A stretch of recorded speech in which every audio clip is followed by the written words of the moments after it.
Hey guys, back here at ground control, working from the X-guard position. Now, from the X-guard, a lot of the submissions that I end up finding myself in are off of the sweep. So it's almost chaining the sweep and the submission together. But there are attacks that we can do just straight from X-guard. We can set up the attack appropriately and look to finish. So just like we talked about before, this is one of those moves that will work in whether we have the boombox or the pledge. So we'll show both variations in this video. The first one, we'll start from the boombox position. And now I've attacked the far arm and I've passed off to my other hand. Now, when I do this, I'm also gonna look to try to control posture at the same time. Now, when I do this transition, it's important that, for me at least, I'm not, I don't have the dexterity that some people do who are really gifted. So I take my foot almost like I'm going to do the overhead sweep and post it right towards the ribs onto the other side. So I'm controlling posture and I have control of his center of gravity. Now, the next thing I try to do is I'm going to lift and just give him a baby kick away just to create a little bit of space. So as I lift, I'm going to kick away and now I have space. My foot on the inside is going to straighten and my hips come up. I'm now going to relieve the contact on the inside of his knee and lock up my figure four.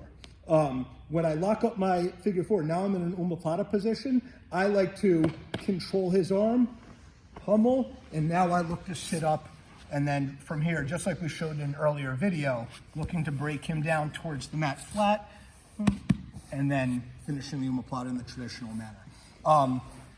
What happens a lot of times, and I'll show it from the pledge position variation, is that just the way that we're situated with our hips coming up, sometimes they've got good posture and good control of their base. So we need to transition into another variation of the Omoplata off of that. So now we're going to do it from the pledge position.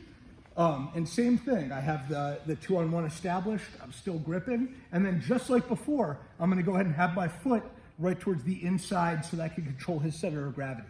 Now, when I do this one, we're going to lift and kick him away. My leg is going to just continue to extend. Just let your foot slide off the side. And as we do that, we're going to go ahead and lock up our figure four. Now, you see, Alec has really good posture here.